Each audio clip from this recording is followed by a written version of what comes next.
González, ex candidata a la vicepresidencia de la República, nos acompaña y la saludamos aquí en el estudio. Buen día, ¿cómo le va? Buenos días, chicos, ¿cómo estamos? Para variar, aquí se siente la buena energía, la vibra. El sabor de canelita del café. Bueno. Es un gusto en la mitad de la semana que uno necesita ya ese impulso para terminarla, estar aquí en la cabina con ustedes. Muchísimas gracias. Hay algunos temas y déjeme empezar por el tema de la investigación del asesinato. ¿Cómo avanza de Villavicencio? ¿Cómo avanza esto? Bueno, la investigación sobre el asesinato de Fernando va tomando el tiempo que necesita en este país hacer el debido proceso. Recordemos que lamentablemente pecamos de que lleguen esto a manos de jueces corruptos, donde no haber seguido el debido proceso se convierte en la peor de las cosas que podríamos hacer para que esto se nos caiga. Entonces, es necesario que esto tome el tiempo que se necesite con tal de que el debido proceso sea tal que ningún juez corrupto pueda venir a realmente hacer lo que le dé la gana, ¿no? Ya estamos viendo cómo, y de todas maneras, manipular la justicia le ha costado a este país sangre, sudor, lágrimas, dinero. Que se tomen el tiempo que necesiten, pero que esto no vaya a tener algún problema con que dentro de las soluciones. También los últimos allanamientos, los 7 últimos, creo que van a dar pasos importantes sobre la información que necesitan a través de esos teléfonos y esas investigaciones para llegar al autor intelectual de Fernando. Y a Fernando no solamente es importante esto, ¿no? Vamos a buscar y vamos a encontrar, obviamente, al autor intelectual del asesinato de Fernando, pero una manera de seguirlo asesinando, de volverlo a asesinar también, es callar sus denuncias, es callar sus investigaciones. Y eso es un riesgo que se corre, y claramente lo dijo ya el prófugo, que de ellos ganar, su principal objetivo es borrar todos los juicios que ellos tienen. Y esos juicios, muchos de esos juicios, los hizo Fernando.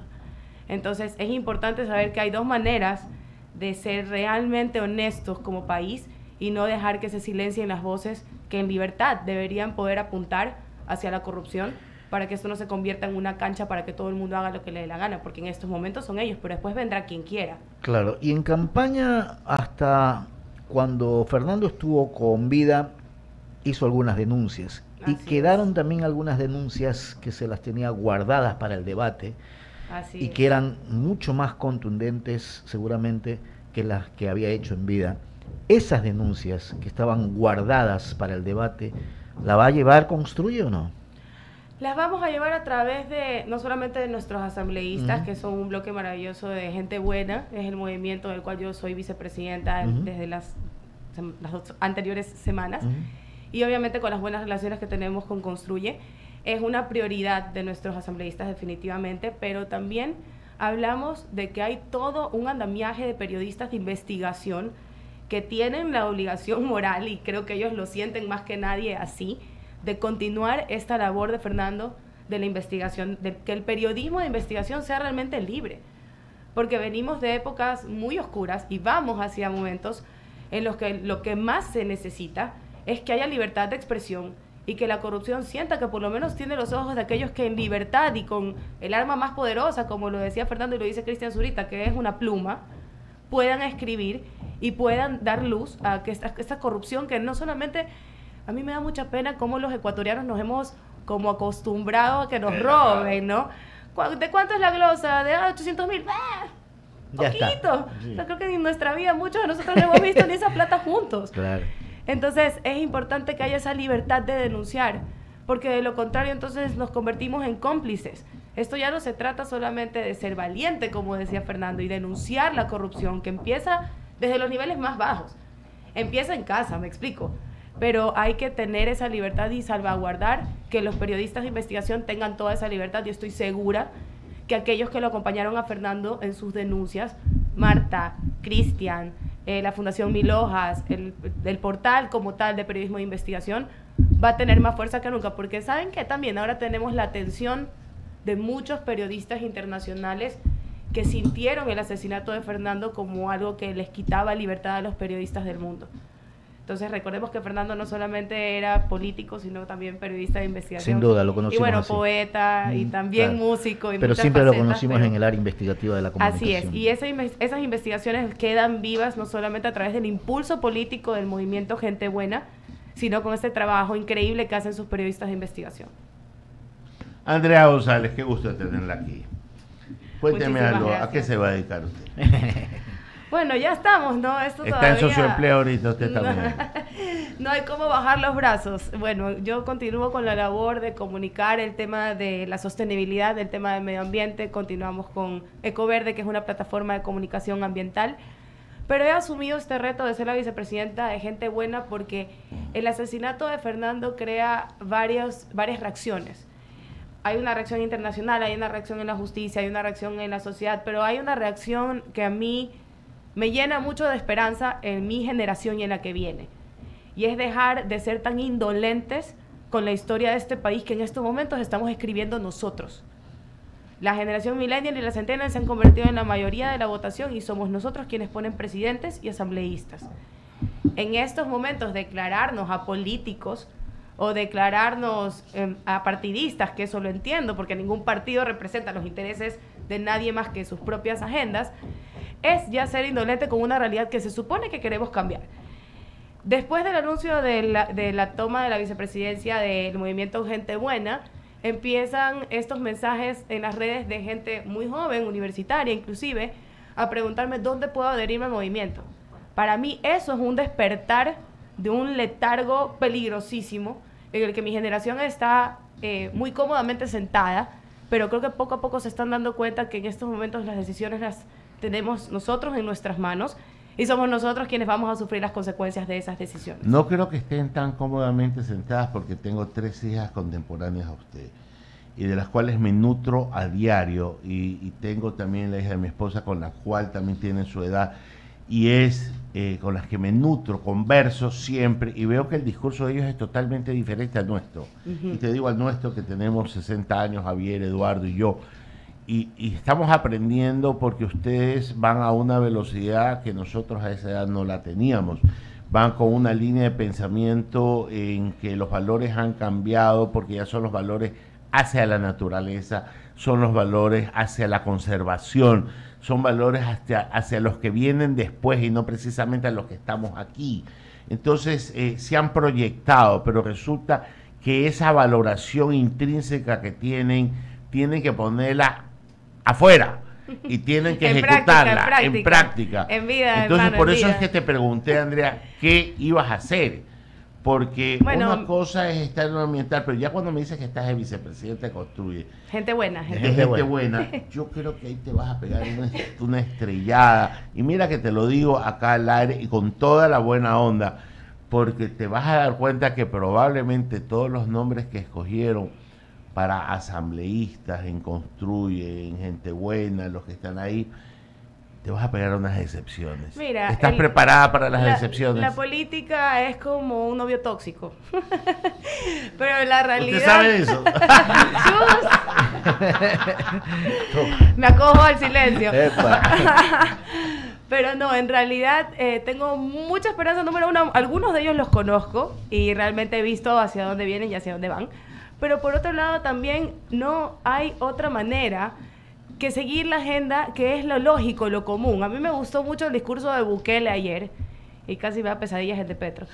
Pero en realidad él hablaba de no solamente de hacer recetas que cada lugar tiene, que fue el discurso que hicimos con Fernando en campaña, me explico, o sea, a lo que voy, no es que Bukele y yo estamos conectados y somos unos genios, no, es un sentido común, tal vez el menos común de los sentidos, como dice mi mamá, pero es sentido común. Vamos hacia una agenda de sentido común. Tal vez vemos a tus hijas y a las otras más jóvenes que yo, ¿no? Luchando por una agenda, como tú dices, ¿no? De conservación a la naturaleza y pensando en las futuras generaciones, pero en realidad, créeme que no es así como lo ven ellos al fondo. La realidad es que tenemos un niño inminente como toco madera, no hemos visto nunca, según los estudios científicos, y lo tenemos en diciembre. La realidad es que las personas que mueren por el aire contaminado en países desarrollados es una realidad. Entonces son cosas que en realidad que pueden parecer lejanas, pero que hablan de salud, que hablan de economía, que hablan de productividad. ¿Cuál era la propuesta con Fernando y por qué yo le metí tanto ñeque a esta campaña? Porque yo sí soy una fiel creyente que el futuro de este país no está en sus recursos no renovables, sino en su agricultura, en su turismo y en su gente. La cantidad de etnias que tenemos en este país para mí es una locura. Nueva Zelanda hizo lo que hizo con la mitad de lo que tiene Ecuador. Costa Rica se posicionó como un país del primer mundo con la mitad de lo que tiene Ecuador. Entonces, no es tanto un sueño de sostenibilidad, es más una realidad a la que hay que aterrizar en los menos de 10 años que nos quedan con petróleo, que fue una de las pilares de la campaña con Fernando Villavicencio, siendo él un ex líder del sindicato de trabajadores de Petroecuador. Entonces, él venía de esa parte de la economía tan importante del Ecuador que no satanizó para nada, y por eso era tan valiosa todas esas conversaciones que teníamos, porque él sabía que el petróleo de mejor calidad estaba en el campo Auca y no en el Yasuní. Por eso votó sí por el Yasuní, porque él entendía cómo esto habla de números, de salud. Entonces sí creo que hay que darle validez a este discurso que tienen los jóvenes, incluso los muchos más jóvenes que yo, sobre un planeta sostenible, porque no habla netamente de conservar, habla mucho más de una economía resiliente, una economía que pueda soportar una futura pandemia, otro COVID, otra guerra, y todo lo que se nos viene a una generación que tal vez a los 35 años ha vivido lo que las 2 anteriores o 3 anteriores vivieron en conjunto: guerra, pandemia, cambio climático, todo en menos de 35 años. Si usted supiera la discusión que yo tuve con mis hijas y después con Marinés también sobre el tema del Yasuní, porque yo estaba en una posición y ustedes estaban en la orilla contraria, porque yo veía los números, digo, estos números. Entonces, pero resulta que la exposición de sus tesis la hacen con tal condimento y contundencia que a veces dice, bueno, esta es la generación, ya tenemos la prueba, segunda vuelta. Hay un joven de 36, 37 35, no, tiene uno menos que yo. Ya. Y, oficialmente ya no soy la más joven. Ya. Y doña Luisa, que no sé cuántos años tenga, pero también es joven. Ya, entonces sí, aparece. Sí. Pero en todo caso, estamos viendo que por lo menos nuestra generación ya está superada por una nueva generación. ¿Sabes lo que pasa? Que también estos dinosaurios políticos que tenemos en el país. Espérense, déjenme terminar. Estos dinosaurios políticos. Yo me sentí agredido. No, para nada. Usted es joven, no es político. Brillante. Estos dinosaurios políticos que tenemos en el país, y ojo, no importa la edad que tenga, porque un dinosaurio político no hablo de la edad. Hay dinosaurios políticos como Baby Torres, que son unos babies, ¿no? Y representan a los dinosaurios políticos y siguen agendas de dinosaurios políticos. Son listas o partidos políticos que tienen 10, 15, 20, 30 años enquistados en el poder, con una mayoría de asambleístas, con una mayoría de prefectos, concejales, alcaldes, ¿cierto? Que dime cuál es la agenda que tienen. Ninguna. Porque si el uno se llama el partido de los pollitos verdes, entonces dime que vas a hacer algo por los pollitos verdes. Y si tú te llamas el partido de los perritos felices, entonces dime que sigues una agenda para que los perritos estén bien y promueves leyes de bienestar animal. Pero ambos, o lo que yo considero que son las ambas fuerzas políticas más fuertes de este país, son dinosaurios políticos que ya no representan a nadie. Y sus agendas políticas han quedado obsoletas.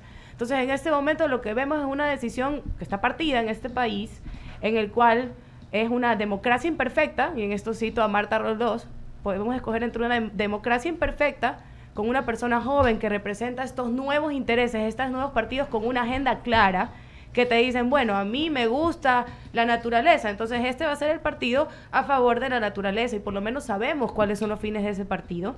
O escoger de nuevo un dinosaurio político, como es esta lista reciclada, que se ha cambiado de nombre 100 veces, con tal de mantenerse en el poder. Entonces, creo que la opción es clara para mi generación. Eduardo, buenos días. Buenos bienvenido. días a mis compañeros y a todos. Andrea, qué gusto saludarla. ¿Cómo le va? Escuchando. Me dijeron dinosaurio. Sí. No, aquí ninguno es un dinosaurio Con todo el político, sentido. disculpan.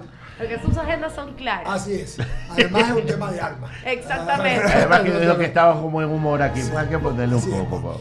Andrea, yo no voy a hacer una pregunta política, pero le voy a hacer una pregunta personal. Pero antes voy a comenzar con algo del tema ecológico y medioambiental. Ayer lo vi al presidente Biden decir que había que dejar a los combustibles fósiles a un lado como agenda para poder mantenernos en un país, en un mundo más sano. Lo que entendí yo, porque lo vi mientras estábamos al aire, y vi, es que tienen que venir más carros eléctricos e híbridos. Ese es el concepto, entiendo, y que los países que exportan, como nosotros, combustibles fósiles, no van a tener las mismas facilidades para obtener préstamos, etcétera, etcétera, y por lo tanto hay que buscar otros caminos más, ¿verdad?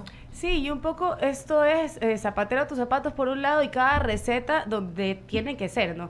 Si tú ves el mapa del mundo, justo ayer veía una noticia de que se armó el mapa con mejor resolución de los mayores productores de metano.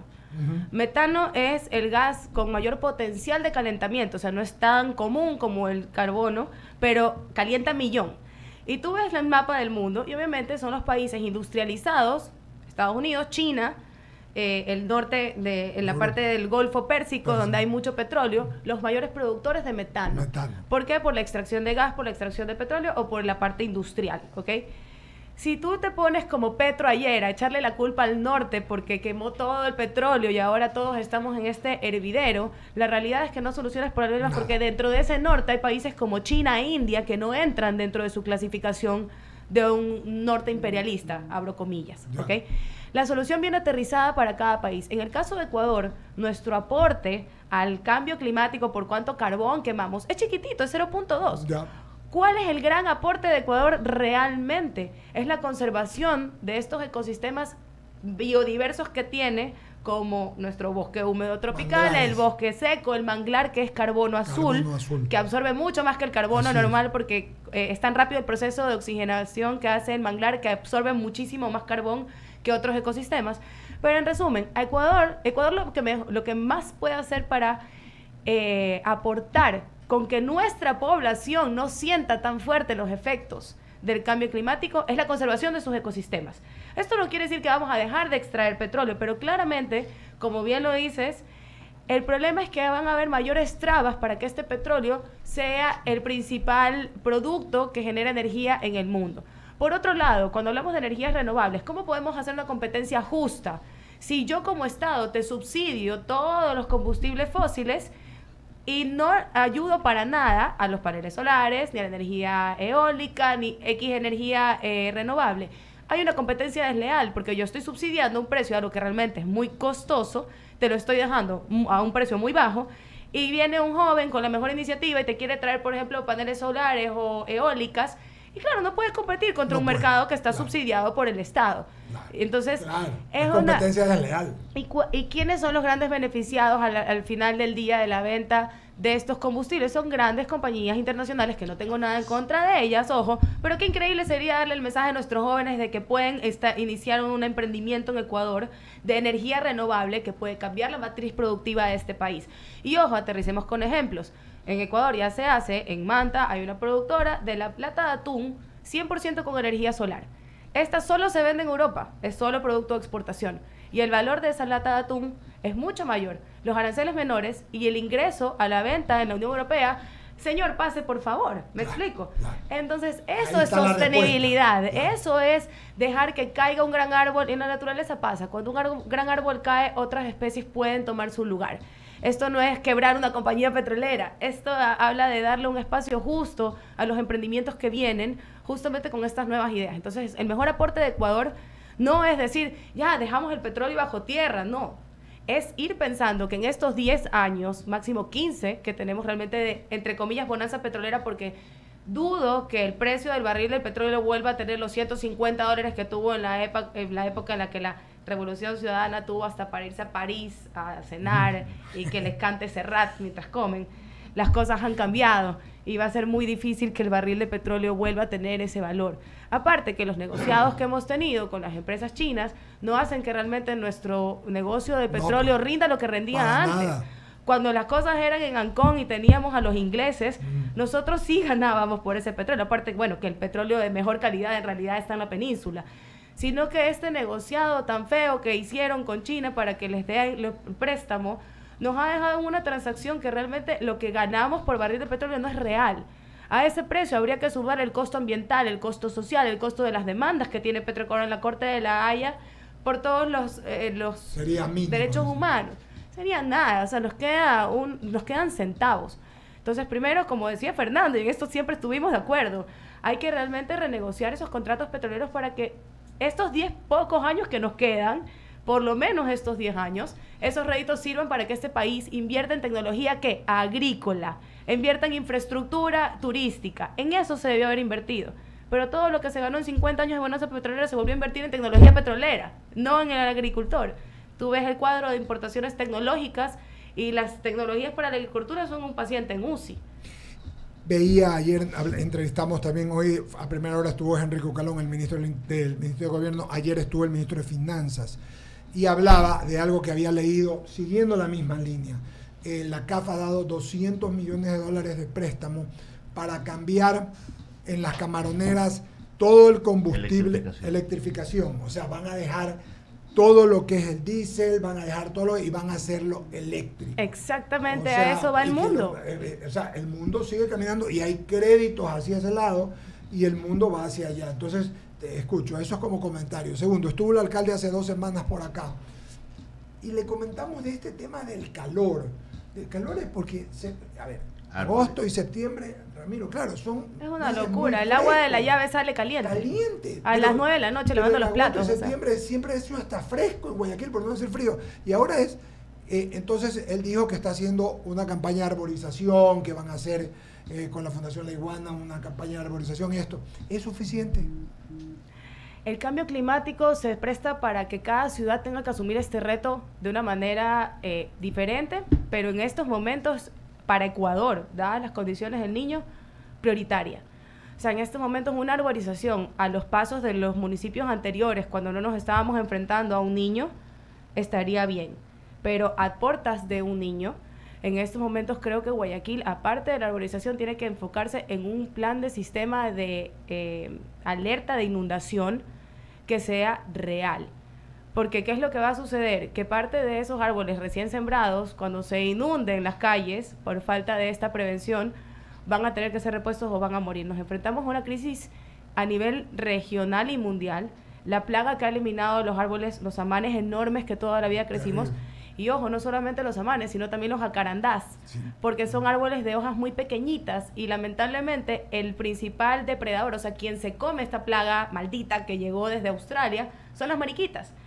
Y las mariquitas necesitan hojas grandes que los protejan del sol y la lluvia. El jacarandá es del sur, de Argentina y de Chile. El samán es de Venezuela. No quiere decir que sean invasores, pero no son del bosque seco tropical, no están adaptadas a ciertas condiciones. El problema va a ser que donde Guayaquil no mide bien cuáles son los lugares de riesgo por inundación, esos nuevos árboles que se siembren van a sufrir. Y ojo, algo que a mí me preocupa es que en Guayaquil la única alarma de riesgo que se tiene frente a inundaciones es cuando algún ser muy plácidamente o por buena gente se le pone a leer la tabla de mareas, lee si va a haber lluvia o si va a haber sol y lee la fase lunar.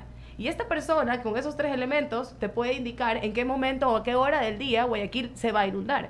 Pero no podemos seguir estando a la merced de la buena persona que coja los 3 factores y nos diga. Hay ya información satelital, incluso una página que les recomiendo se llama thinkhazard.org, o sea, piensa en peligro, por así decirlo, piensa en riesgo.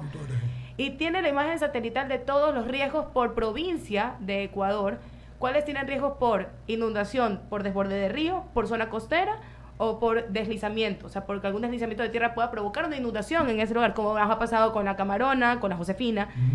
Entonces, Guayaquil tiene que prepararse con un sistema de alertas de inundación, que es muy fácil, son 3 factores, ya les digo, la fase lunar, la pleamar y la bajamar, o sea, y el tiempo. No es ni siquiera un billete, sino sencillamente tranquilamente, educación o estar atrás del tema. Exactamente. Las 3 cosas las puede manejar el INOCAR. Y mucha gente que desconoce cree que esto, no sé, que le estoy leyendo el horóscopo. No, no tiene nada que ver. Por si acaso, la bajamar y la pleamar habla de marea arriba y marea abajo, y la fase lunar altera qué tan alto sube la marea y qué tan baja también. Exacto. Pero si esto se mezcla con un pronóstico del tiempo donde se va a caer el cielo justo a las horas donde está la marea alta en una luna llena, estamos hablando de que obviamente no hay espacio para que ese líquido desfogue por ningún lugar. Ergo, tienes que alertar a la población de que no circule por estas zonas. O sea, estamos en pleno 2023. Claro. Y esta información es gratuita, no es que hay que pagarle Claro. a Dormammu para que nos diga qué es lo que va a pasar. O sea, esto está en internet disponible para todos vía satelital, ¿no? Andrea, Hay que ponerle ahí a la vida.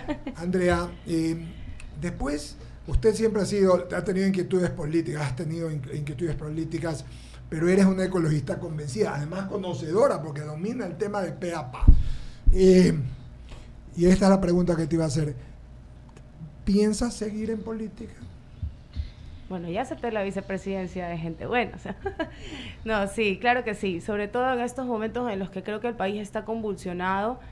Y la idea de yo coger la vicepresidencia de gente buena es volcar toda esta iniciativa de gente que ha estado alejada de la política, indistintamente de la edad que tenga, de dar un paso adelante, de ser un poquito valiente. Fernando era el más valiente de todos.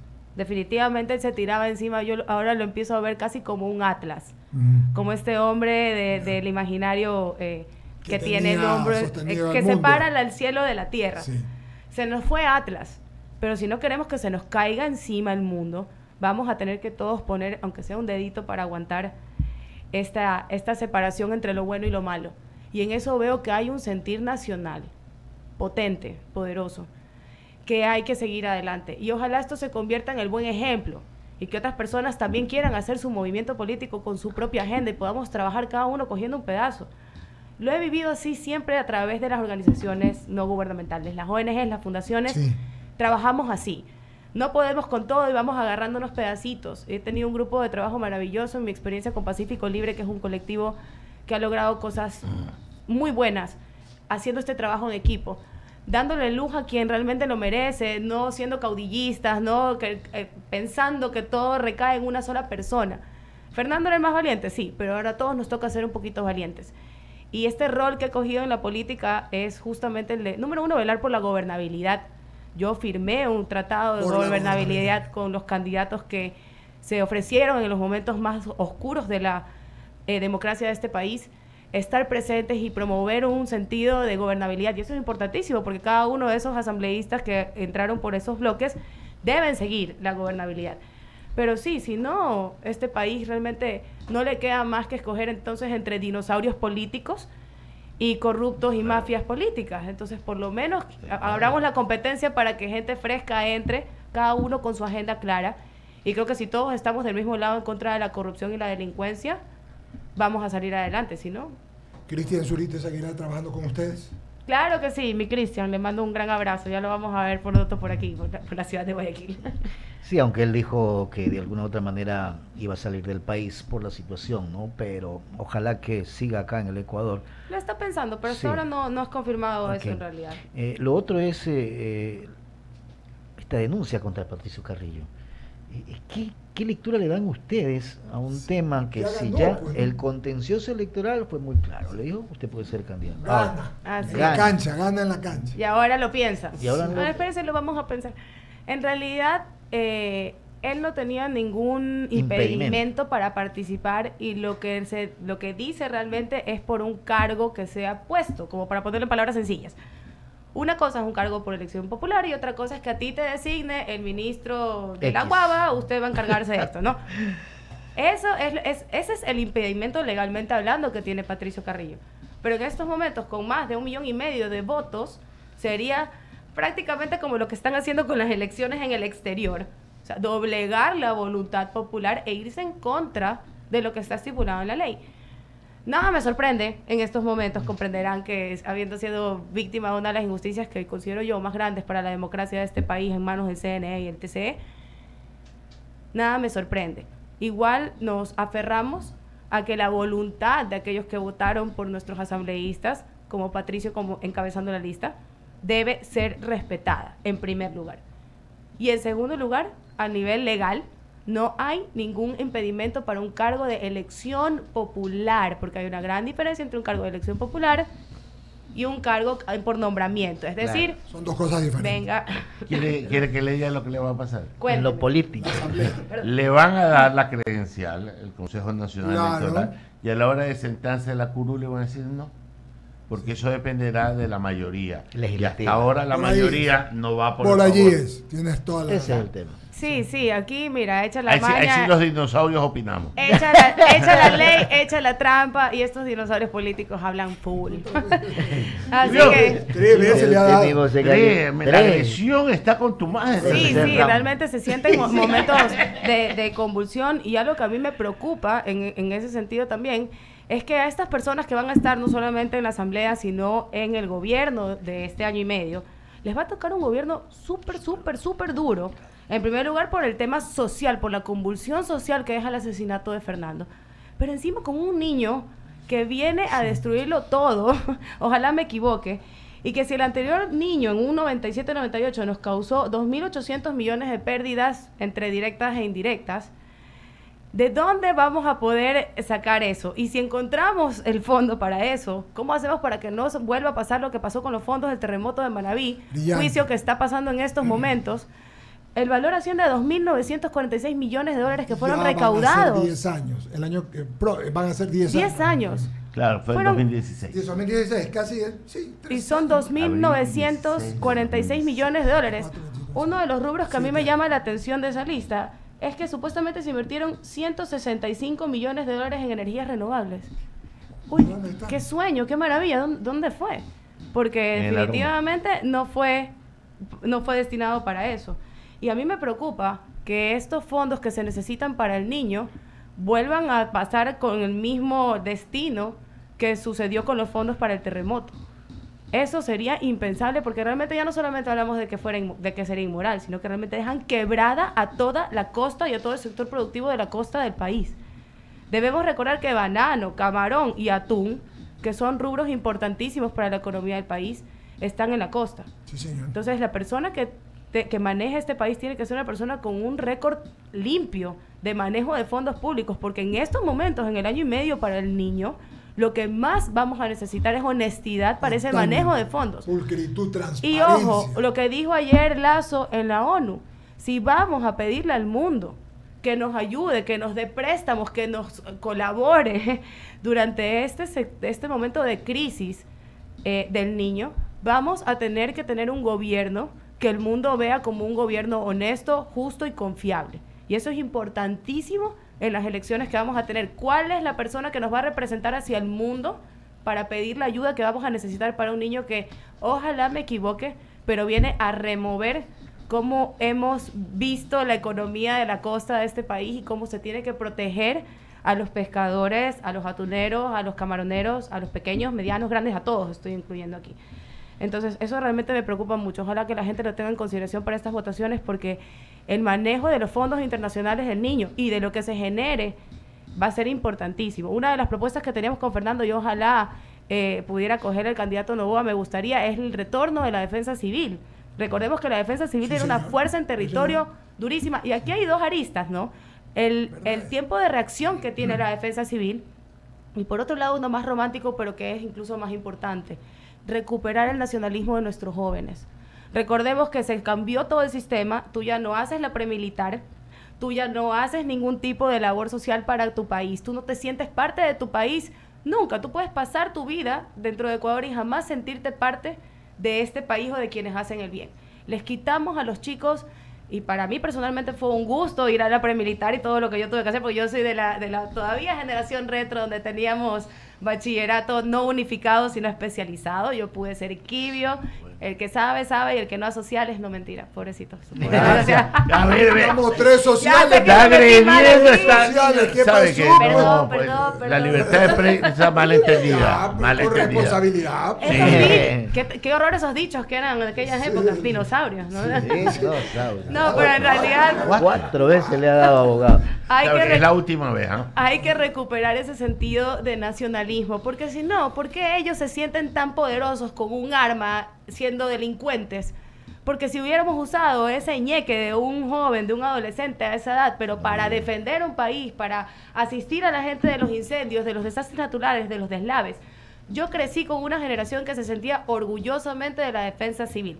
Creo que todos los veíamos algo parecido a los bomberos. Sí, exactamente. Ya que son respetables, que todo el mundo... ¿A Totalmente. quién llaman cuando el gatito, la Los abuelita, bomberos. cuando todo... Los bomberos. tienen tan buena reputación aún los bomberos, que son una de las pocas entidades respetadas, queridas, que la gente realmente está ahí.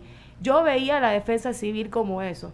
Me dio mucha pena cuando lo anularon y todavía sigo escuchando explicaciones de qué riesgo le representaba a un presidente una defensa civil como para anularlo sin pena ni gloria, una institución que había servido tanto.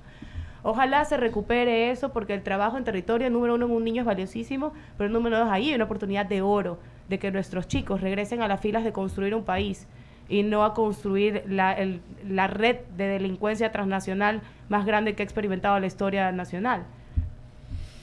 Muchas gracias, Andrea González. Como Gracias siempre, es un ustedes, gusto. chicos. Le ha dicho 4 veces el dinosaurio. Ningún gusto. Mentira. Se ha sentido afectado. Sí, Ramiro, totalmente. Pero de generación retro Para y nada, todo ya les eso. digo. Y que Hombre, sociales vagos. Claro. O sea, está venido agrediendo, ya, no abogado. Pero Comí como mucho bombo, ají, yo creo, como bombo en fiesta. Así le ha dado. Genial conversar con usted siempre. Abrimos espacios antes de irnos, Andrea, antes de ir al corte. Sí, abrimos porque yo, espacios. Andrea, que ha venido con harta adrenalina, la voy a mandar Malecón 2000. Mándela Muy bien, para el muy Ya bien. que se vea con $8, tiene 8 hora y media dólares. para votar